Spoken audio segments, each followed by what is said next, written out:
please subscribe, hit that like button, and as always, leave a comment, and thank you for enjoying the video.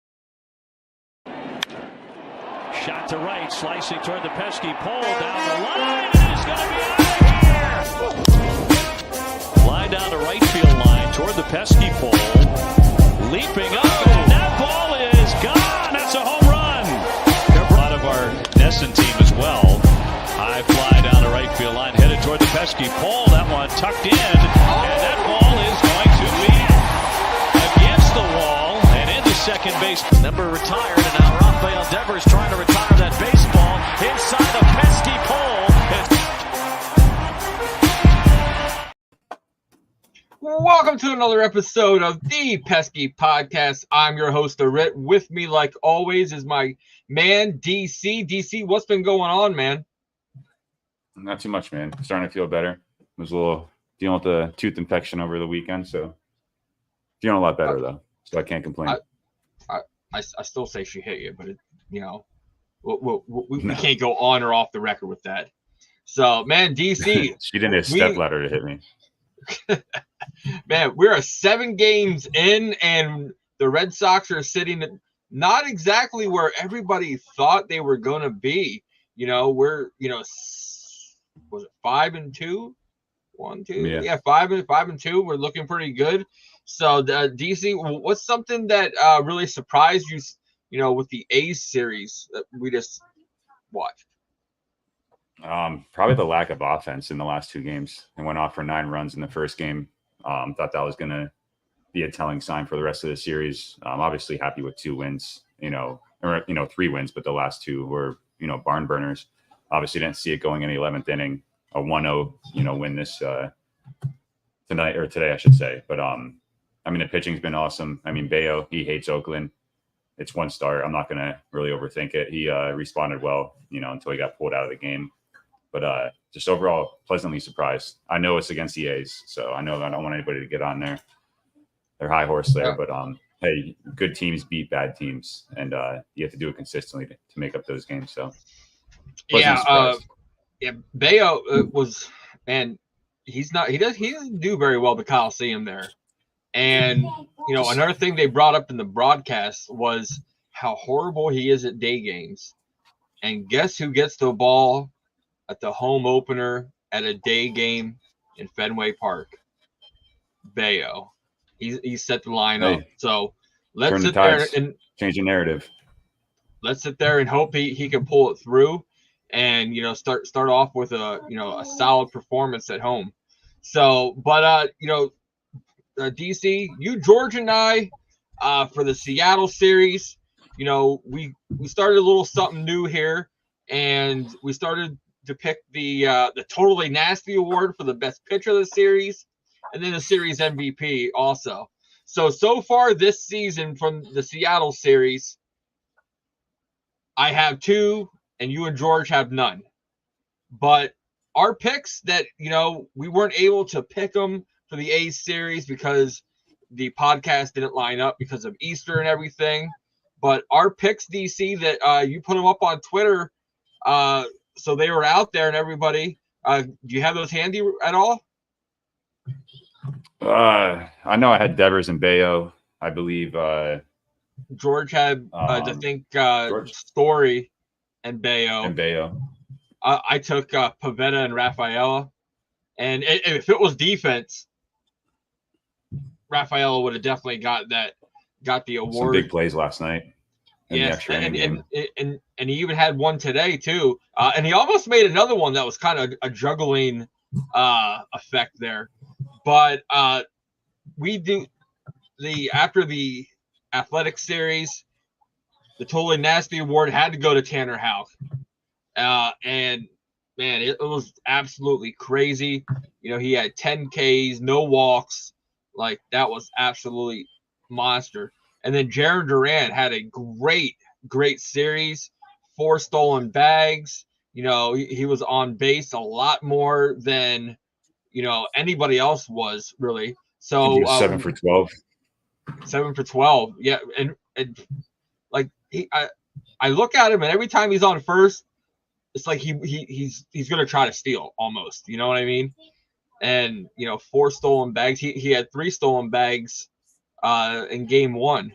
So, but since none of us had picked either Duran or Halk, this the series is still at 2-0-0, and we're gonna hope to sit there and change up the narrative there. So, but before we bring in our guest, DC, I got a quick note from our new sponsor. So let's join the Red Sox room on district.com/Midwest Box Breaks to enter and win a chance at a $50 gift card to our BSCN 617.square.site store. The offer ends at the home opener and will be picked on 4/9.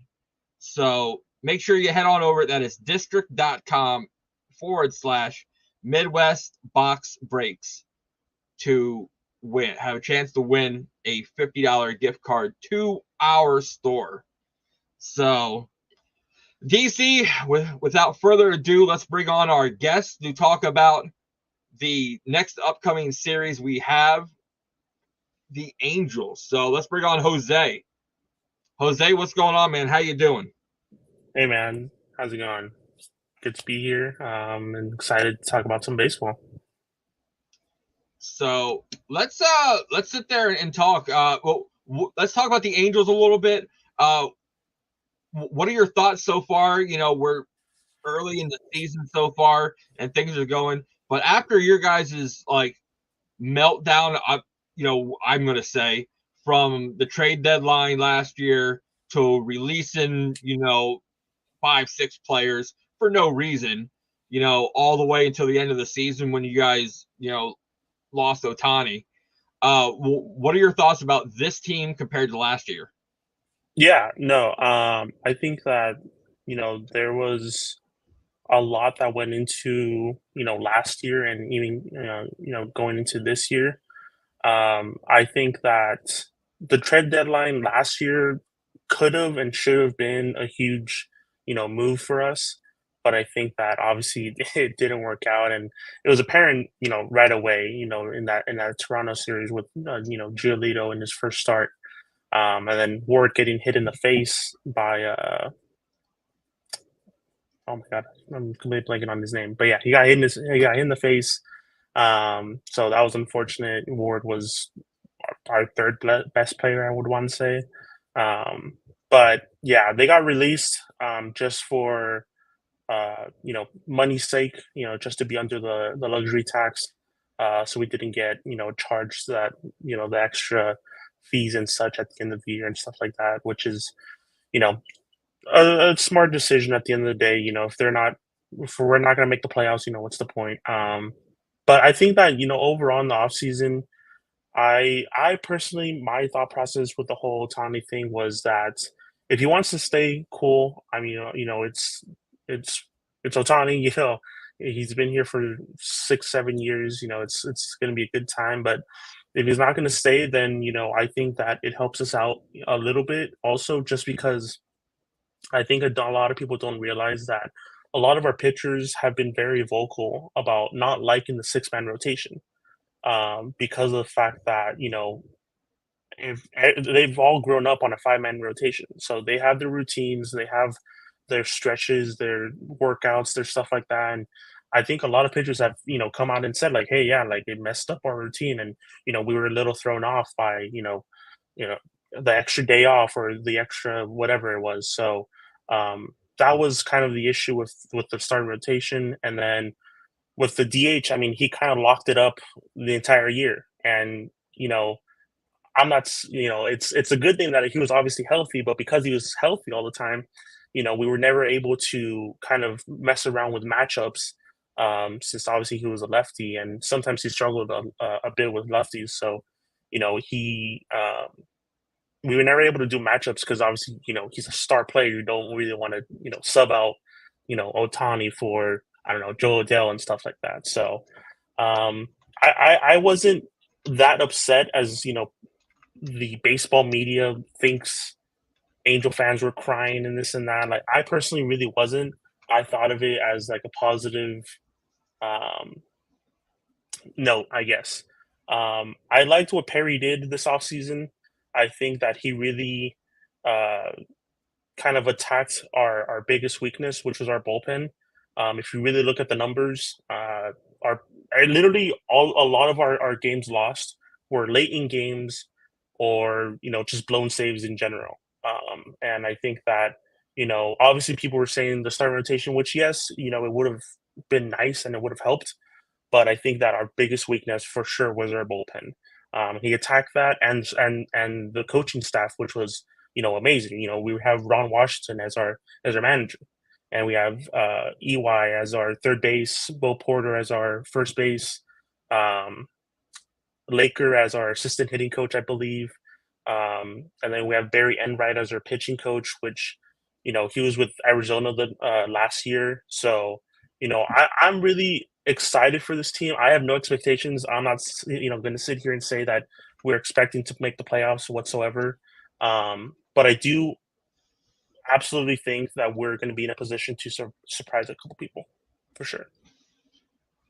Yeah, I'm sitting there and it's definitely a whole new look team there a little bit. With your pitching staff, it's kind of revamped a little bit. There's a couple people in the lineup that I'm like, a little worried about, but then there's a lot of people that are just young, in the lineup. But before we get in the lineup, Jose, let's sit there and go over the pitching matchups. And game 1 on Friday. So, we're throwing Cutter Crawford and you guys got Canning. So tell all the Red Sox fans what they are to expect from Canning. Yeah, I think that they shouldn't underestimate Canyon just because of the fact that he's, a young guy or, because he's not some bona fide, technically a number 2. I believe we threw him against the Dodgers in the last series of spring training, and he carved him up pretty well. Same thing with Chase Silseth, which he's later in the rotation. But Canyon, he's a young guy that he's gonna attack the strike zone, and he's gonna definitely have quite a few strikeouts, hopefully. Yeah, he's going up against Cutter Crawford. Game 1 that he came out and pitched for us, he has a 0 ERA. He relied on his defense when needed. He felt and he looked relaxed out there. He had 7 key strikeouts there. He throws a 4-seamer, a cutter, a knuckle curve, and a split finger. But he also has like a sweeper slider too. And he likes to go, east and west with his pitches. But then he can, elevate his 4-seam fastball too when needed in the strike zone. So that is something that, I'm looking at the lineup, and I think Cutter, because he's still a younger pitcher in our rotation, but I really think that he can sit there and if he goes and attacks the lineup that the Angels put out there, and he relies on the defense, especially the guys right behind him, Trevor Story, Cedane Rafaela, Valdez. He worries me a little bit because if he gets in too much of a hurry like he did today. Like the game against the Oakland A's, man, he almost threw away the whole entire game because he sit there was in a hurry to try to get it over to first in a double play. So game 2 though, we're throwing out Garrett Whitlock, and you guys got Detmers, and you're looking at it, the stats so far on paper. They're almost identical.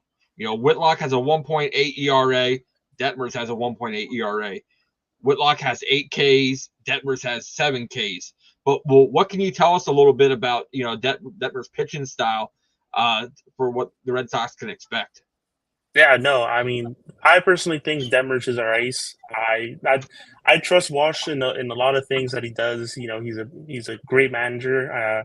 There has been a few things that I question him on. You know, definitely our lineup. But the rotation, I personally think Demers is our ace. He has shown the most promise in the last couple years. His rookie year, he threw a no hitter, and you know, I think that Demers is a guy who's going to attack the zone, and he's going to make guys, you know, swing at pitches that they shouldn't be swinging at. And he's gonna hopefully have quite a few strikeouts. I mean, obviously, he had 7 strikeouts against the Orioles, which the 2 games before that, the first 2 games of the year, they had put up 10 plus runs on us. So if you think about it that way, I mean, 10 plus runs, and then you basically, I'm pretty sure we shut them out. You know, I don't think they scored on us with 7 strikeouts. I think that, you know, he's going to attack the zone, and I think that's been the kind of the goal for this year of not being afraid to throw strikes and not being afraid to just you know, attack hitters. And just, I think that he has been trusting more so on his curveball, and you know, trying to make obviously guys, you know, whiff at his curveball and stuff like that. But again, he's not going to be afraid to, you know, go up and in for sure. So he's going to be nasty. I'm excited to see that. I'm going to those first 2 games, Friday and Saturday. So I'm really excited to see Demers pitch for sure. Oh, and this might be, you know, on paper, the best pitching matchup. It could end up being another pitching duel back and forth there. DC, what about Whitlock? What can we expect? First off, I just want to say that's a dope jersey, Jose. Real like it. Thank you. Those are nice. I like those throwback ones. Yeah, with Whitlock, I think you've seen it with a lot of the pitchers so far this year with Andrew Bailey. They're not throwing their 4-seamer, you know, like David Bush always wanted him to. He's going to work a changeup, sweeper, and a sinker. He throws a sinker probably a little bit more than the other ones, but his sweeper slider is really nasty. Obviously, last game he really had command. He had 8 Ks, 0 walks, I believe, in 5 innings. The only thing I want to see more now as we build up into the season is more than 5 innings pitched. He had 81 pitches, I believe. I think you got to leave a guy in there. Obviously, you have to pick your spots, but I expect him to throw, like I said, a lot of changeups. As long as he doesn't leave them up in the zone, I think he'll stay away from the home runs that he gave up last year. But yeah, you're going to see a lot of sinkers too. Ground ball, he has a great defense behind him now, you know, like he didn't have last year. Story, you know, manning the infield. But I expect good things from him. Yeah, Whitlock was, he was, no pun intended, locked in. Like he sit there and he went out there and he just did what he, you know, needed to do against Seattle. And Seattle has one of the most strikeouts by team. So that was, you know, helpful to us because they swing at pitches that they really shouldn't, that aren't in the zone, and you know, they don't keep their eye on the ball like they're supposed to. But man, Whitlock, when he went out there, it was great, and he fed off the raw emotion of every pitch he threw, and it seemed like as the, you know, and correct me if I'm wrong, DC, as he was pitching through the game, the more he struck people out, the more emotion, you know, carried through him.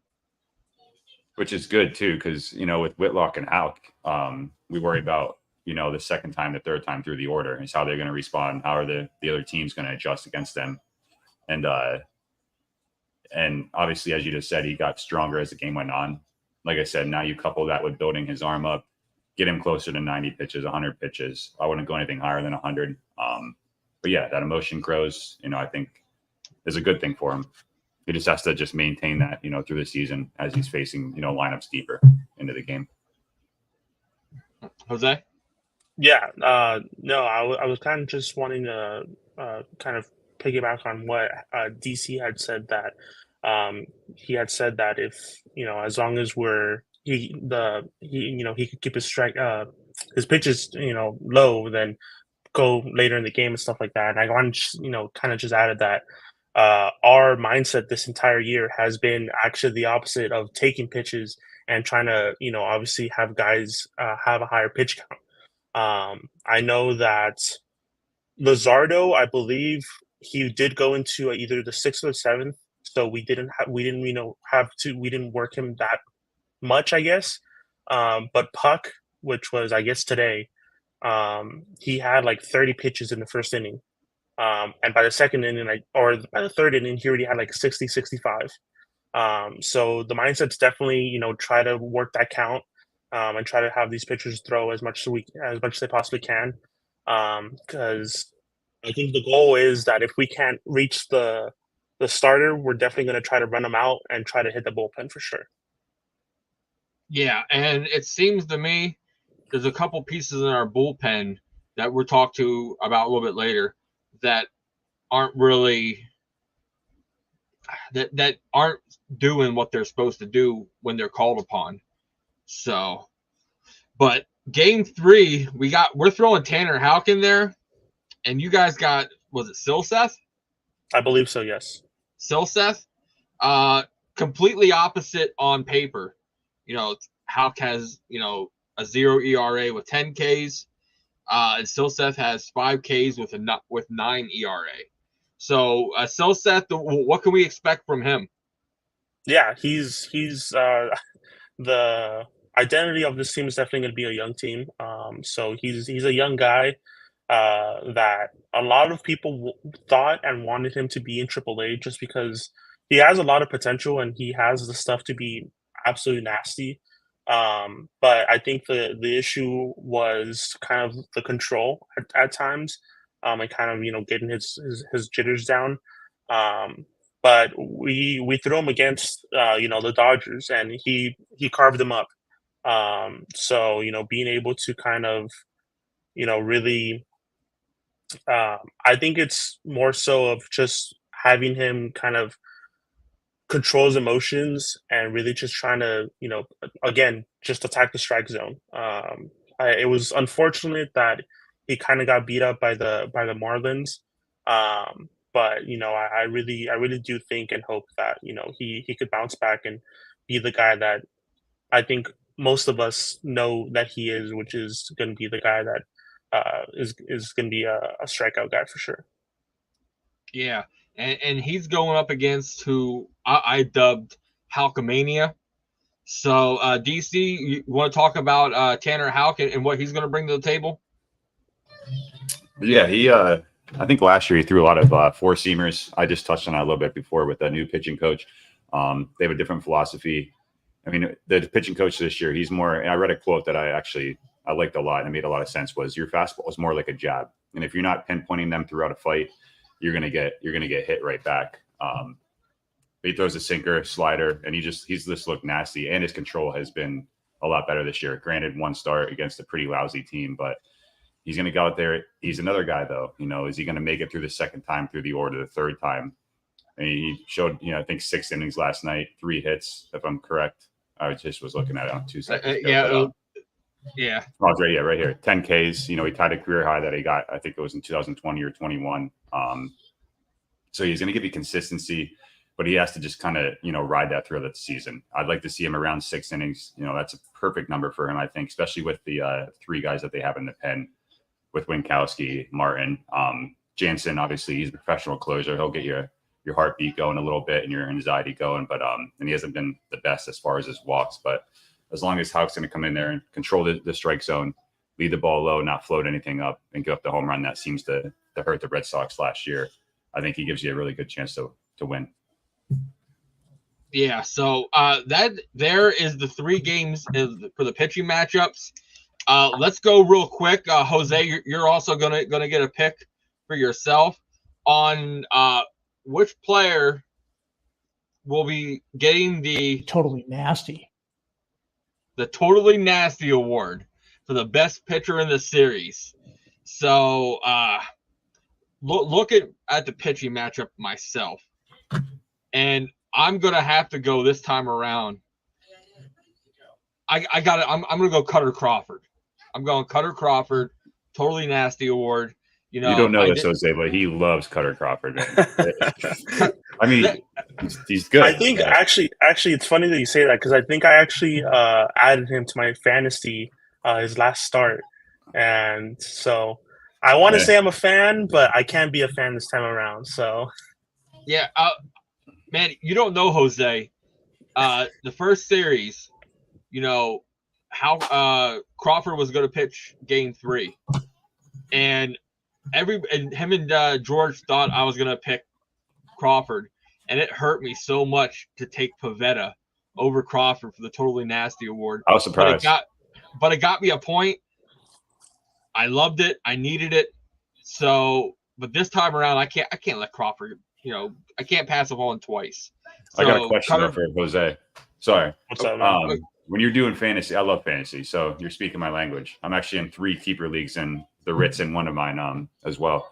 So when you pick up a guy, and he's doing well, like Halk is, like I said, 1 start, do you start him in your fantasy league if he's going against your favorite team, or do you sit him that week? And it's funny you say that actually, because to answer yes, I 100% I do. Why would I not?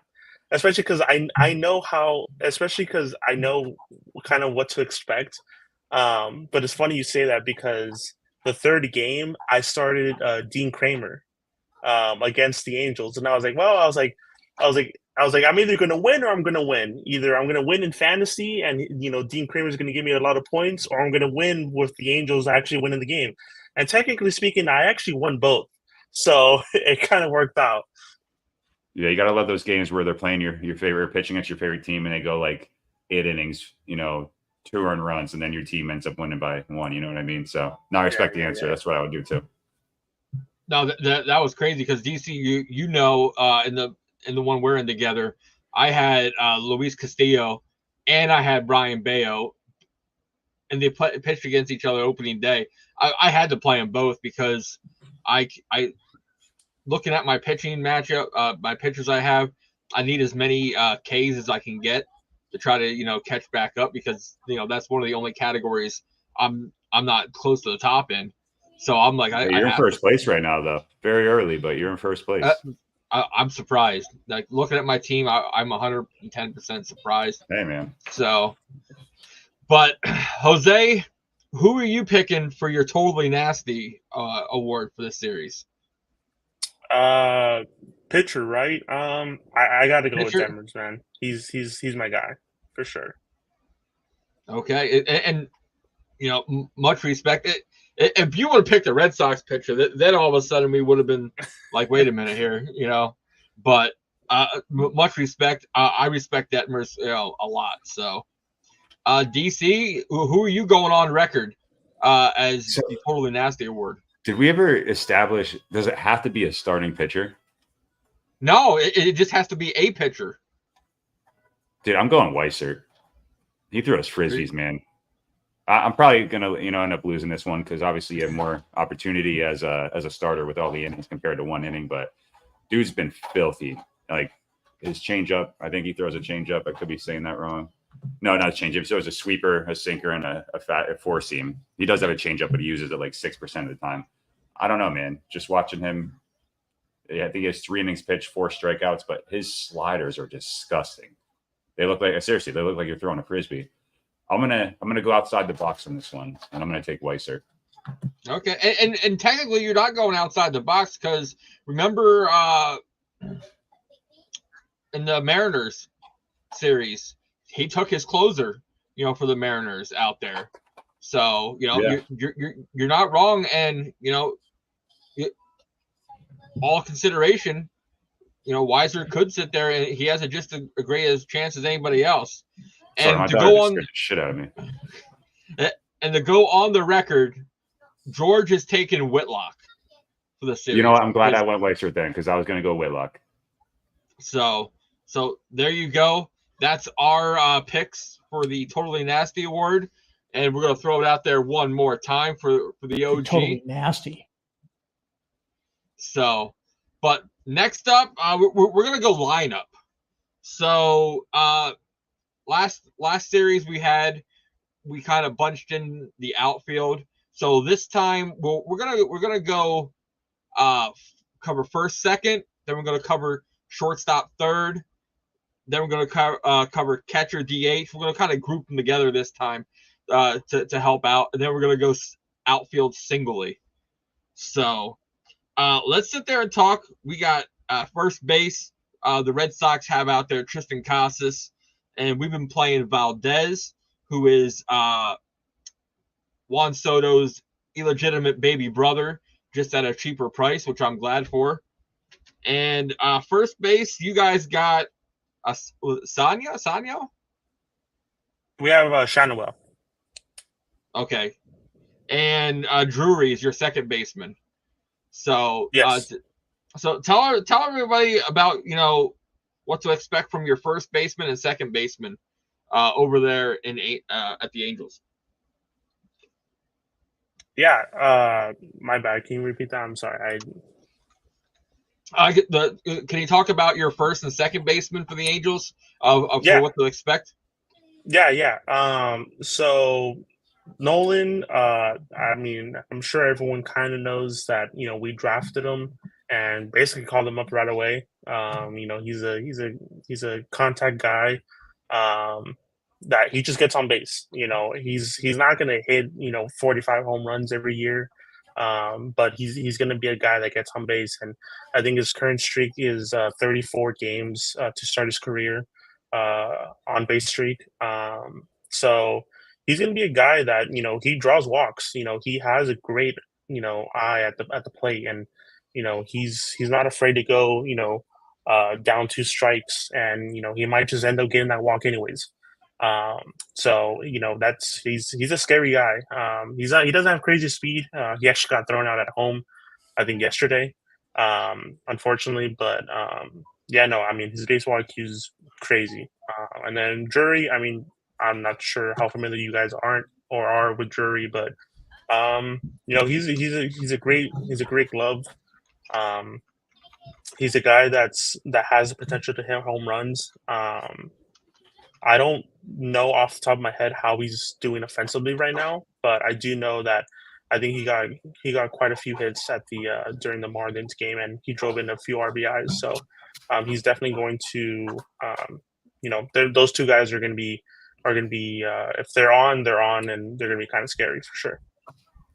Yeah, and on our side, we got Tristan Casas and Valdez. So Casas is a very patient hitter. To me, he's not really doing like he should be so far in the season. We actually moved him back in the lineup the other night, and I was a little surprised by that. But he has power. He can sit there and his spray chart is he can hit any point of the field he wants overall. He can draw walks. Man, I don't know if you've been watching or hearing anything on Twitter. I know DC. I want to get your comments. The only person really in the last couple games that took in control over Tristan Casas at bat has been the umpires.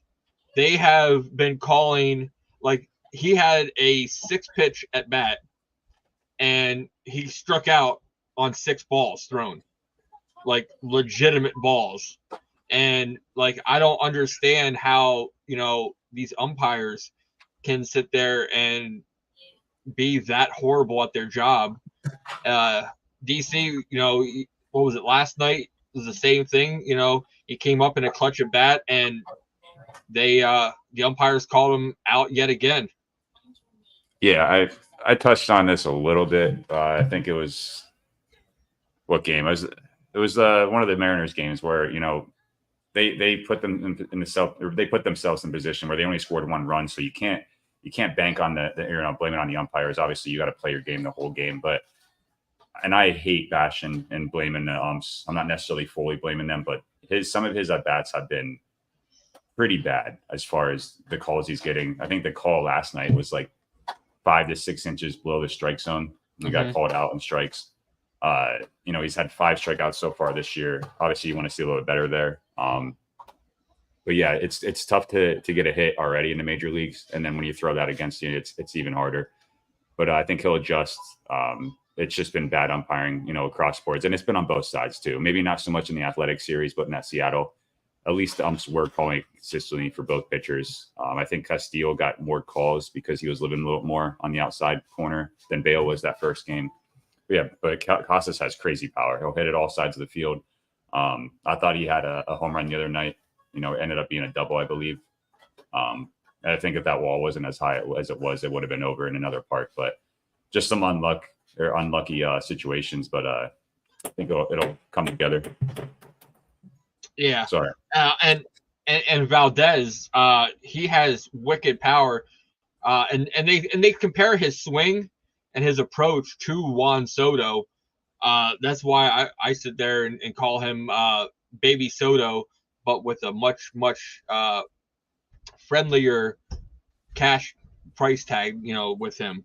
But his weakness is the defensive side of the ball.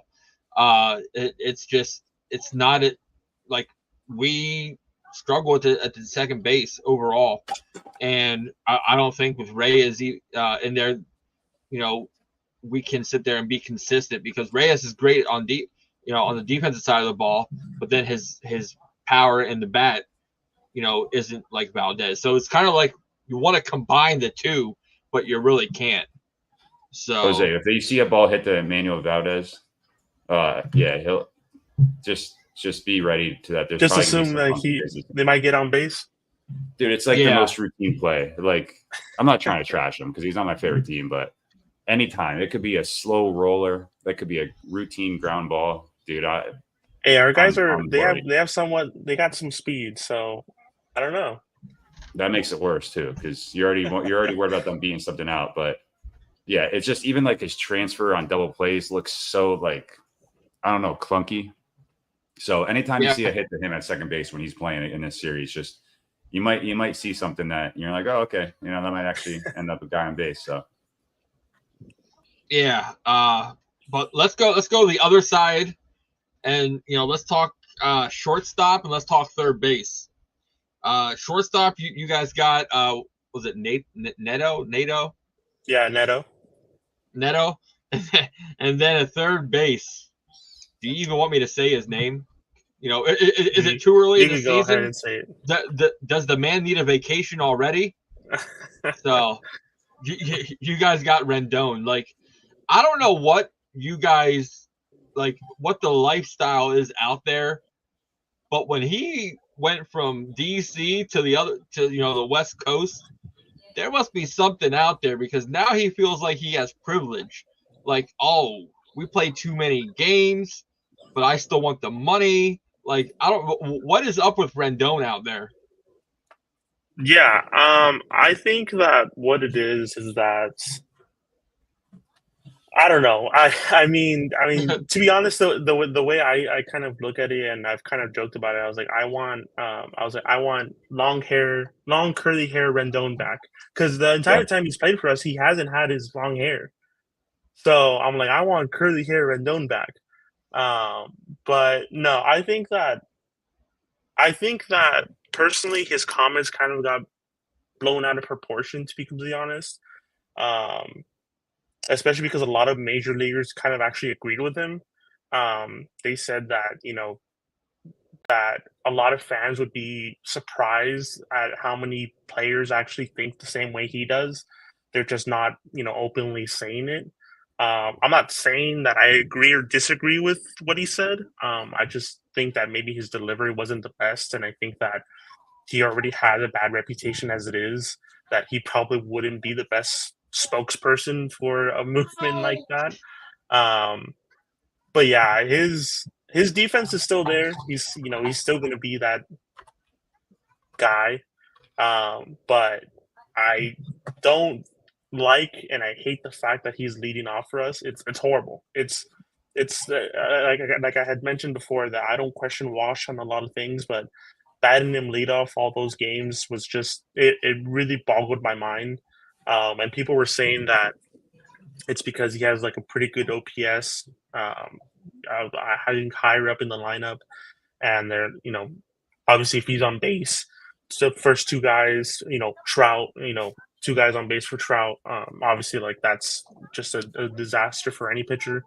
But I mean, he hasn't even gotten on base. So from and and it's funny because the stats actually show that we play better when Rendon's in the lineup, and he's a guy that's going to work accounts with runners on scoring, like runners in on base. So ideally, he should be in like the number 4 spot. So I don't know why he's in the leadoff whatsoever. He should be in the number 4 spot for sure. So I think it's just a slump. That's honestly what it is. But yeah, so that's just on Rendon itself. But I could talk about Neto after or whatever. Oh, I'll say DC. You had a comment on Rendon? Yeah, has anybody like on the team come out and said he's a bad teammate? I don't think I've seen anything like that, right? No, I don't think anyone's really said anything about him as a teammate, especially because there's been a lot of comments overall about the clubhouse itself, and I have a few people in a group chat that have people in the clubhouse, and Rendon's name has never came up whatsoever. Other names have came up, but Rendon's no. The reason I bring that up is because, I mean, you think about, I almost think he's like a teammate you want to have. He brings that fire. I mean, when was it? Was it last year, a couple years ago? When he was on the Angels, he had like a broken hand and he's getting in a scuffle, stand up for his. Yeah, like that's crazy. Like that's just no. I all of us still love that meme. Especially, we love it mainly because it's against the Mariners. That's just what makes it better. But yeah, no, it's one of those things where like he's like, dude, he had a broken hand and he was the first guy out of the dugout, wanting to fight Jesse Winker. So it's like, if that doesn't show that he's willing to stand on business for his teammates and that he's going to be a leader, then I mean, I don't know. I mean, I think that there needs to be a separation on like beliefs and baseball in itself, but I think it's just because of the reputation he's had for the last couple of years. So yeah, I just think that's a guy. You want to have a guy like that. Obviously, you don't want to get him more, even more hurt, but and you also got to think about the human aspect of it. He hasn't played more than like 58 games since 2020 or something like that, and he's he's used to performing. He got that big contract. He may not put it out in the media that he's upset, but I think even in spring training, he's like, why would I say something so it can be taken out of context? So obviously, he already has a sour taste in his mouth with media. I just think, obviously there's a lot of frustration with being hurt. Granted, he may not, give a shit. I don't know. But I think he's a teammate you'd want to have, for a reason I just said. And obviously we're not in the clubhouse seeing day to day and how he interacts, you know what I mean? But I could be completely off base as well. Yeah. So what about Neto at shortstop then? Yeah, Neto. Neto's he's a young guy also that we brought up pretty early. I think he was only in the minors for less than a year. He's a crazy guy with a crazy glove. I remember last year when everyone was hyping up Volpe. They're like, "Oh, he's gonna be the next Derek Jeter. He's gonna be the best shortstop to ever live," and this and that. And I'm like, dude, I'm like Neto looks exactly like him in a lot of stats. I'm like, so if you're going to give him that hype, then you better be giving my boy Neto some hype, man. But he got hurt, unfortunately, and his stats are a little skewed just because he was hurt. He came back and he got hurt again. So, his stats don't look as good as what us fans kind of have seen. He's going to be a guy that he gets in like these hot streaks. I know that the first couple of games, he only had, I think, like 1 or 2 hits the first 3 games, and then this last series, I know he got 2 hits, I believe yesterday or today. So I know he's had definitely about like 5 hits in the overall series, and then he definitely had a few RBIs. So he's going to be a guy that and the funny part is that he wants to be in the 9 hole because he wants to be the guy that gets on base and turns it over for the guys at the top of the lineup. So it's worked out, for you almost never want to be the 9 hole guy, but he wants to be there because he wants to be able to turn the lineup over. Yeah. And if you can get the 7, 8, 9 guys, if you can get them on base, maybe the top of the lineup is struggling, or maybe it's your middle of the lineup, your 4, 5, 6. But if you can get the back end of your lineup going to turn it over to the top of the order, that's a good chance of winning a ball game there. So, DC, what about Trevor Story and Rafael Devers? Yeah, I'll start with Story first. Obviously not the season start that he wanted. Last night he had a pretty solid game. He was 3 for 5, 2 RBIs, 2 doubles, which was good to see, showing a little bit of power. But sometimes he just looks lost. The one thing that frustrates me about him is a lot of them are just lazy at bats.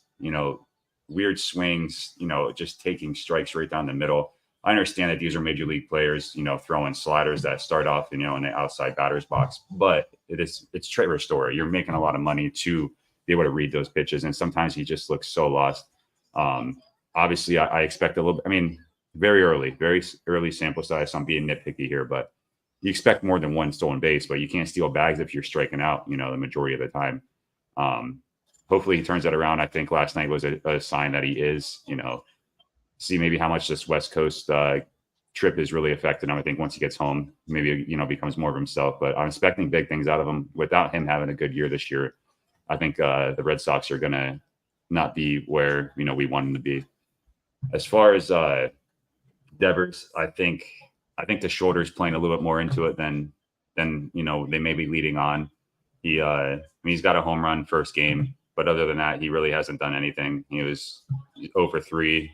Her first game against Oakland, 1 for 6 in the next, and then today was 1 for 4. He only has 3 strikeouts, so that's a good sign. Sometimes he gets in these little droughts, and he can strike out just as much as Trevor Story. But when he's on, he's on. Especially he showed he's going to Oppo in spring training. He did that with his first home run in Seattle. I think that's huge if he's seeing the ball that well. But it's a concern with the shoulder. If that's already hurting him and nagging him now, what's it going to do later on? Yeah, especially with him saying that it was in spring training too, that he felt something. So did they really rest him in spring training, or was he playing regularly? I think he was playing. He was playing regularly towards the end, and I'd rather rest him now in March, April than him being on the IL in June, July, or July and August. You know what I mean? With Story, his defense is what keeps him in the game a lot. And did you see DC? I'm sure you didn't get to see it because of your work schedule, but he threw an error today over to Casas when he was going for a double play, and you can just see on his face that he was really distraught that that he made an error. He was just, it was a weird, he got the ground ball, he ran over to second, and then went to throw it to Casas, and it was just a weird angle. He was trying to miss the guy sliding and trying to make the double play. It was just really, really odd. But he was really, like, you could see on his face that he was really distraught about that a little bit. Yeah, so, with Devers, you get Gold Glove defense from him, and then the next inning you'll get a play that's like kind of shake your head. But I don't think he's not as necessarily as bad at defense as a lot of Red Sox Twitter puts him out to be. Obviously, he makes some poor choices sometimes and bad throws, but I think that the look on his face just shows that he cares. Maybe he's hearing that noise. I'm not sure. It doesn't strike me as a big social media guy, so maybe not. But I think he'll be all right as long as that shoulder stays healthy. I think that's the main concern. If you're hitting 35, home runs, driving in 100 RBIs, I'm going to give you some slack with the defense. Yeah. Let's go to catcher DH a little bit. Catcher, we got Connor Wong and McGuire both. They've kind of been doing 50-50, it looked like, almost to start the season. And DH, most of the time, we got Masataka Yoshida. And you guys got Ohapi as your primary catcher.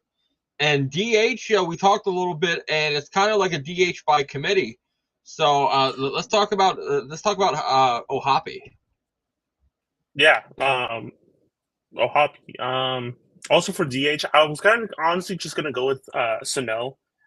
just because he's gotten quite a bit of playing time. So I was just gonna go with him. That's But yeah, fine. no, back to Hoppy. He is disgusting, man. He is batting. Before today's game, he was batting 500. After today's game, I think he was still batting like over 400. I mean, how many catchers are really going to be that productive offensively? He's going to be a guy that is going to hit so many home runs. He hit what it was like nine or 10 home runs in the last month in September of last year, which was like I think a record for the Angels. It's one of those things where his defense is his biggest weakness for sure. I think his arm isn't as good as it can be. But he's a young guy. He's super young, so it's one of those things where I think that you could learn it. And it's not just he's not like a 35-year-old catcher. He's I don't know. I think he's like 25, 26 or something like that. So he's a guy that's going to, if he makes contact with the ball, it's going to go very, very long. But he is prone to strikeouts. I think that he kind of really chases that home run a lot. And I think that that's what kind of makes him prone for strikeouts for sure. But he's definitely our primary, and our backup is Tice. Which he kind of learned the role, I believe 2 years ago. So he's not the hottest guy, but he gets the job done, in my opinion. Yeah, we're opposite of you. Our catching position, doesn't have that offensive, power or offensive, contact. Connor Wong is there for his glove, for his defense, for him, calling games, and that's exactly what he's there for. McGuire has been getting the same amount, but I think it might be one of those situations where it's a pitcher preference. So that's why McGuire's been out there a little more. So our DH Yoshida, he's been struggling a lot at the plate. Like there are times when his ground ball rate has gone skyrocketed up. He needs to elevate the ball a little more to put it into play, and I'm hoping that he can sit there and make the transition, like he did for a small part in the middle of the season last year. Jose, you said Sanyo you're going to do for your DH? Yeah, for Sano, for our DH, he's had a resurgence, man. I think that he's looked really good. I think that he's going to be the Sano of before. He's not going to hit 350 with 50 home runs, but he's going to hit 30, 35 home runs and give you I don't know, probably like a 240 average. So in my opinion, I think that's a win. I'll sacrifice the average for the home runs. But yeah, no, he looked really good today. I believe. I think he had two doubles and a walk, and then he struck out. So he is prone to the strikeout for sure. I don't think he's at the same level of O'Hoppe anymore, where he's really chasing like that home run. But he's definitely gotten a lot more patient. I think he lost like 70 pounds this offseason and stuff like that. So if he could recreate that 2021 Twins year, I personally think that's a huge W for sure. Yeah. So let's go out to the outfield. Man, you guys got a, kind of like an outfield by committee out there. Not really by committee, but you guys got a nice rotation. You guys got Ward, Trout, Adele, and who's the other one that rotates Hicks. in? Yeah. Oh, Hicks. So, well, it's Adele, Hicks, and Moniak. Okay, right field. Yeah. So, and then we have on our side, we got Duran, O'Neill, Cedon Rafaela, and Abreu. So, what can we expect from your guys' outfield? Who are the three main ones that you think we're going to be seeing in the series? Yeah, I think that all of your guys are your pitchers. Are they all righties for the?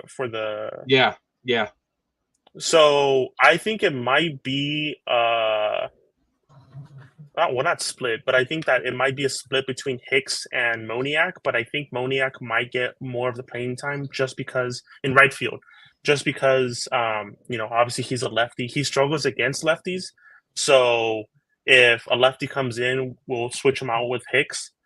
So that's just the basically right field, or basically almost the entire whole outfield as a whole is going to be kind of matchup based. With Hicks and with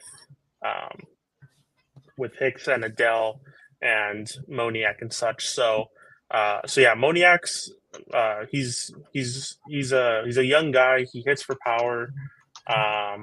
He's prone to strikeouts. I think that sometimes he's kind of the same thing that I had mentioned the other two guys, which was just he's trying to really kind of do a lot sometimes, and with lefties, I wouldn't say horrible, but he's not the prettiest. I think he only had like one hit in like 54 at bats prior to getting consistent playing time in Anaheim. So it was pretty bad. But yeah, and then center field, I mean, it's Mike Trout. I don't know if I really had to talk about Mike Trout, but he's looked nasty. I think that obviously the fastball up is definitely his kryptonite now. I didn't want to admit to it, but it's definitely his weak spot. He's hitting home runs almost 500 feet. I mean, he's not backing down. He's not going to let these people, act like, he's washed. So he's still Mike Trout. He's going to steal bases now, which is definitely something that, people should definitely look out for. They shouldn't underestimate that just because he's injury prone or this and that he's not going to, try to steal bag. So he's still got that speed, and he's still going to try to steal bags for sure. And then Ward's been crazy. He's been doing some crazy numbers. I want to say he might be like our second best player right now, just because of the fact that I think that he's driving the ball all parts of the field. He had a home run today to dead center, and he's had a really high baseball IQ when it comes to situational hitting and stuff like that. So I think our outfield's pretty solid, and then Hicks on the defense, he has an amazing arm. I mean, you guys know Hicks. So he has an amazing arm. He threw out quite a few guys in spring training, and people are scared of him. People do not want to run on him when they're on third. So it's definitely it's definitely going to be exciting for sure. Yeah, I always liked Adele, or Adele. Which way? Yeah, Adele. Yeah, especially when Shohei was there, because am I wrong? Like, they were looking at him to be he's protected by Trout and Ohtani, that he was going to be able to do a little more in the lineup. But he just didn't pan out the way that they expected to so far. Yeah, I think he was basically supposed to be our Hicks. So whenever there was a lefty, Adele was supposed to be that guy. But we kind of, once we got Hicks, we kind of scratched our heads and we're like, well, what about Adele now? And so it's unfortunate that he's not getting the playing time that I think he deserves. I forget that he's only 24 years old, but he's still getting those play appearances, and his at bats have looked so much better now. He back in, I think, 22, he was trying to be flashy with his defense. He was trying to dive for balls. He was trying to do all this other stuff, and he's trying to go for the home runs. But now he's looked, really solid. He's looked like he's, taking more pitches. He's making pitchers work and stuff like that. So he's looked so much better than before, for sure. Yeah. Now on our outfield, we've got a younger outfield out there with Jaron Duran, Ceddanne Rafaela, and Tyler O'Neill. So, George, DC, we'll start with you, DC, to go over a little bit of our outfield, and then George, you can follow up. I'll start in left and go to center if that's cool with you, George. Yeah, cool. Got Duran in left. He's probably been the most consistent and electrifying hitter that we have right now. He has 6 stolen bases. The other game, he was 3 for 3 at one point in his first 3 at bats and had 3 stolen bases. He can turn in. I mean, he did get thrown out at second, I think, last night, if I remember correctly, trying to stretch out a single into a double, but he can do that on the regular. I don't blame him for that. But he's bringing consistency to the top of the order, something that, with him, it wasn't sure what you're going to get. Start his career in Boston was a little iffy.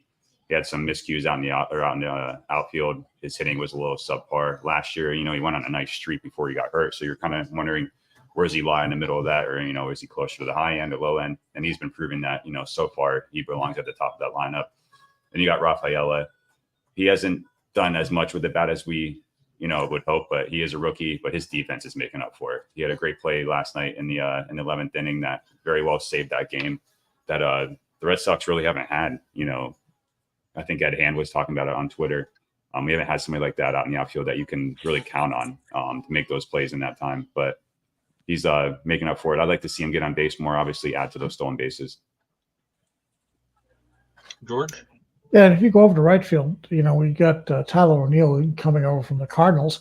And, he was a Gold Glove left fielder. He's made the switch to right field just like nothing ever happened. And he plays an aggressive outfield too. He's got good speed, track the ball down, and then he can turn the ball and throw it quickly on a line with power. And then, he's got power at the bat. The big thing with him is, they just got to keep him healthy. And that's been the bugaboo, for him since, for the last couple of seasons. He doesn't stay on the field. But he has proved himself to be a definite, superb right fielder. And that'll pay dividends in Fenway Park in a big way. So, yeah, I sit there and love how our outfield is. They got speed all the way around, so they can cover that entire outfield between the 3 of them. I sit there and I kind of dubbed Ceddanne Rafaela as kind of like so far the human highlight reel, because he's caught almost anything out there. Like he even juggled a ball and almost came up with it out in the outfield when it was an over shoulder catch today. So he's just absolutely amazing. We do like to see him be a little more plate disciplined at bat, but and Jaron Duran's kind of like the spark that leads our team right now, leading off. So Jose, let's go right to where you sit there and said at the top of the show, the bullpen, kind of like what you guys worked on a lot in the off season. So let's talk about your bullpen, and then George will take over ours. Yeah, the bullpen, man, the bullpen's crazy, man. I think we have a bullpen where a lot of the guys can throw 100 plus easily. We have Soriano that we were stretching out to be a starter actually, and he probably will be if and when someone gets hurt. I believe he went 3 or 4 innings against Baltimore when he had pitched on Sunday, which I think was the 3rd game.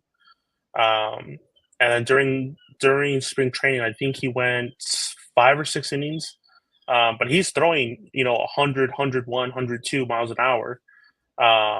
And he made the Marlins look horrible. They couldn't catch up to him. They're confused. They're like, why is this guy coming out, throwing 102 miles an hour? Because our bullpen isn't going to be household names. Like, no one's heard of these guys whatsoever. So, you're not really expecting any of this. And then I'm sure you guys are very familiar with Simber. He's a guy that, the funky delivery that I think that we hope is going to catch a couple people off guard, and is going to, obviously confuse them and produce a lot of ground balls. Stevenson, he's been on the IL. He didn't even pitch in spring training, so we haven't even seen him whatsoever, which is unfortunate. But he's progressed positively, I believe, thus far. Zuniga, he's another guy that he's a stuff plus merchant. He's going to be a guy that, I believe he does throw, I think, high 90s, probably touches 100, but his stuff moves like crazy. Same thing with Cisneros. Zuniga, Cisneros, and Soriano are three guys that, they're just going to be throwing gas, and, their stuff is going to move like crazy. Oh my God, I feel like we have so many names. I know Steves is our closer. Matt Moore. Matt Moore's, obviously, I know you guys have a lot of lefties, so you guys are definitely gonna see Matt Moore for sure. I feel like we have another lefty. I'm completely blanking on the full bullpen, but Estevez is our closer. I know that he's a guy that he had, I think, like 32, 34 saves. Obviously successfully, and then he kind of imploded, unfortunately. He didn't look the hottest during spring training either, but I believe he does have 2 saves so far, and he's looked pretty good, and he's been able to get, I think, both saves with like under 10, 12 pitches. So obviously that's a good sign. And then I think the last guy might be Garcia, which not going to throw crazy gas. He's an older guy, but he's going to be a guy that, for sure is going to, get swings and misses, and, hopefully produce ground balls for sure. George, you want to talk about our bullpen a little bit? Sure. I mean, in terms of names, we have Kenley Jansen as our closer, and Martin as a major setup man. But so far the bullpen, with one notable exception, has been lights out. Might not even be the right term, right, DC? I mean, it's been incredibly just awesome to watch.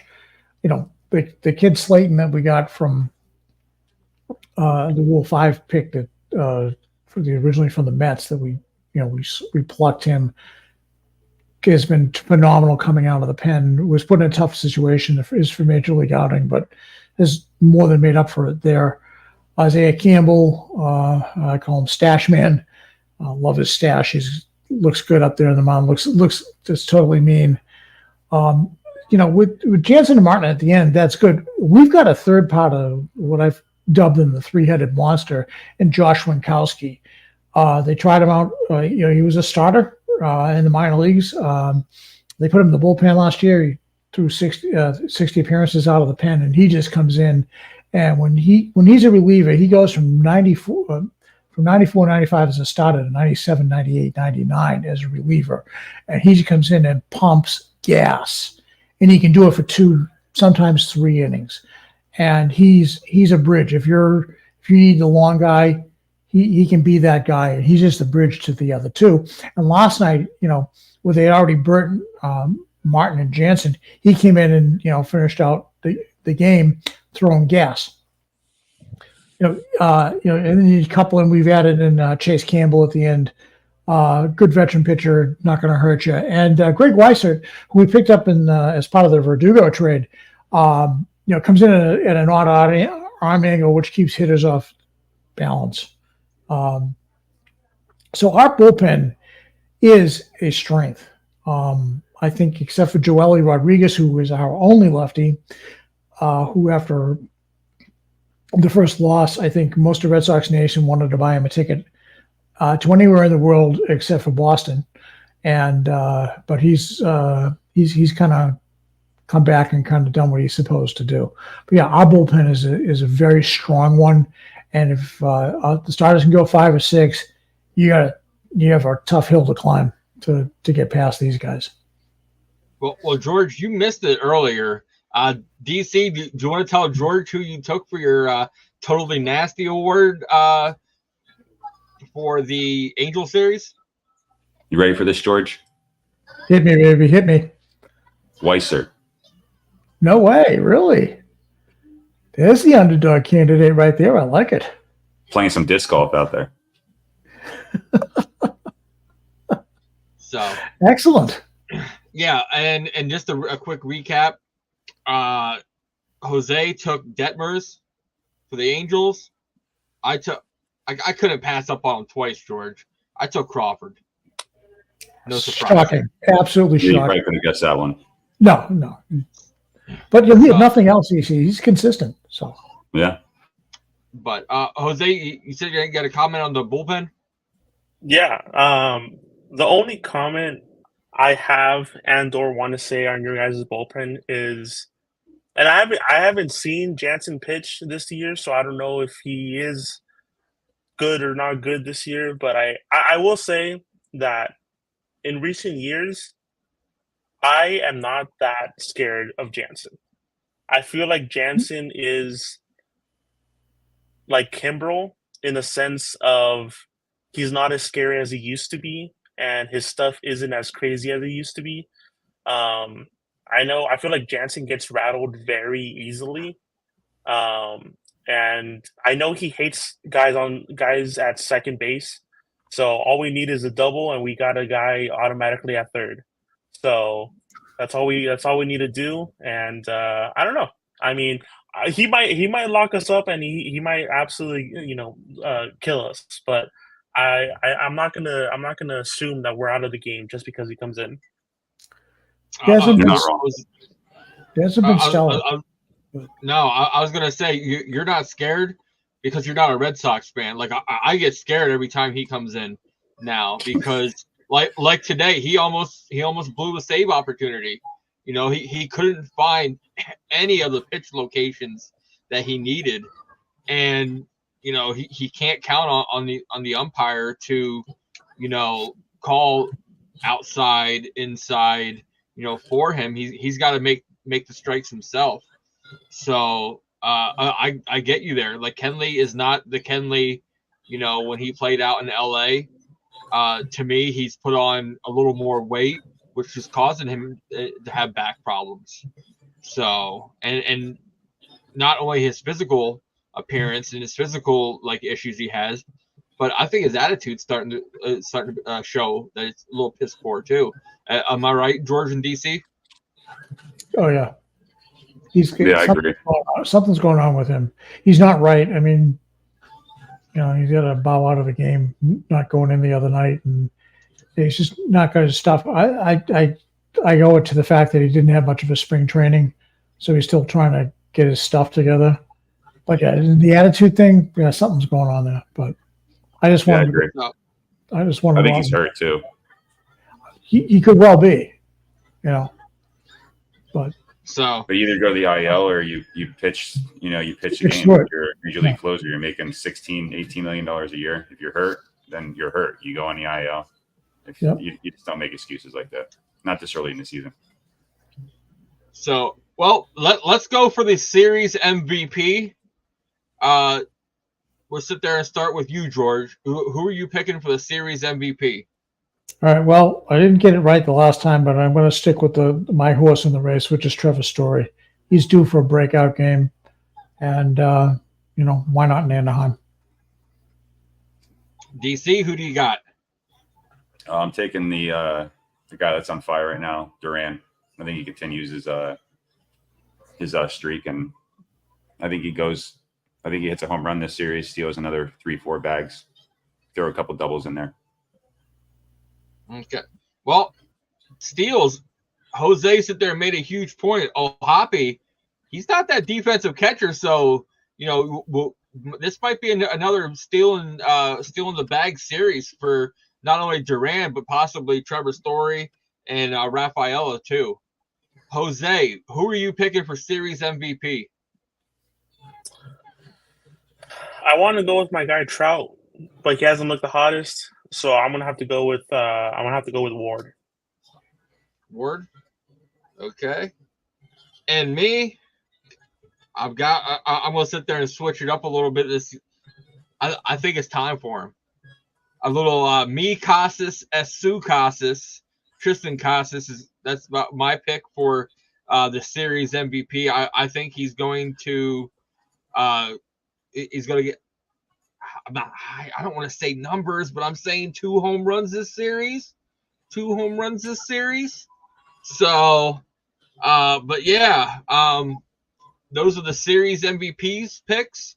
So that pretty much wraps everything up. Jose, any final comments? Where can people reach out and talk to you? I know you said you're going to the first 2 games of the series, so make sure that you check out his Twitter page, throw it out there, because there's probably gonna be some great picks out there. Yeah, I think the only thing I really have to say is, if I remember correctly, I think George might not be too far off. I think Story did kill us last time, so I hope he doesn't break out during this series. But I wouldn't be surprised if he does. I think I do remember him going crazy last time. So, but yeah, I'll be at those 2 games. I'll more than likely be wearing this sweater. So if you see me wearing the sweater, by all means, come up to me, say what's up. My handle on Twitter, I actually just changed it, is Artie Leave. So yeah, our owner isn't the most loved guy, but Artie I don't know how you become a fan with that man at the helm. My God. Yeah, it's been crazy. My handle is Artie Leave, but my name is not Mickey Moniak, so I'm not Mickey Moniak. That's for sure. So, DC, George, any final comments? No. Oh, wait a minute. I forgot 2 things. 1, series prediction. Jose, what's the series going to end up? I think we're too hot right now. I don't think it's going to continue, if I'm being completely honest. I want to say we're gonna win 2 games. We're gonna lose 1. I think we're almost guaranteed to win that Detmers game, and we're almost guaranteed to win that Silseth game. So Saturday, Sunday, I think we're gonna win. Friday, I think we're gonna lose. It's funny because I actually made a tweet about the predictions a few months ago. I think my scores were low scoring, that's for sure. I remember it being like 4-3 on Friday, and then I think I said like it was 3-0 on Saturday. And then Sunday, I don't know. I'll throw out anything. I'll just say it was 2-0. Well, Jose, I do love how you kept the Cutter Crawford as the win for the Sox. I like that. I didn't even realize. I completely forgot. So, DC, what is your series prediction? I'm gonna be bold here and say a sweep. No hate, but I'm seeing a sweep. I get so scared. Manifestation, man. Make it so. I get so scared. Even though, like, I didn't really want to say it against the A's. I said 2-1. It was crazy. So, George, what about you? My heart tells me a sweep, but respect for my opponent and recognizing that anything can happen in any game. Sox take 2 out of 3. And I will follow up with a 2-1 also. Man, like, I don't want to say sweep because bad things happen. Yep. So we're gonna put up a fight. We're not gonna let you guys just Just and no, and well, first of all, I hate the Mariners. So to be completely honest, you guys haven't played the best offensive teams. If I'm being completely honest, the Mariners have, I think, one of the worst offenses that they've had from last year. They lost all their guys. Like after like their number 3 or 4, their offense is non-existent. The A's are the A's. So Yeah. I don't think you guys have faced a real offense yet. So we'll see. I think the Red Sox Double-A team could give the A's a run for their money. They could give the Mariners a run for their money. So, but DC, George, any final comments? No, just excited for sport man. baseball. Sucks there's an off day tomorrow, though. Okay, yeah, off day Thursday. So game starts on Friday against the Angels. So guys, make sure you head on over to our YouTube channel at BSCN_617. We're coming up upon the 1K mark for subs. Today is also the last day of our sale, 50% off all of our Red Sox merchandise, or Red Sox / baseball merchandise. So, and make sure you sit there and check us out. We're in all of your podcasts you listen to, iTunes, Spotify, iHeartRadio. But for myself, for the OG, for DC and Jose, check us out next time on the Pesky Podcast.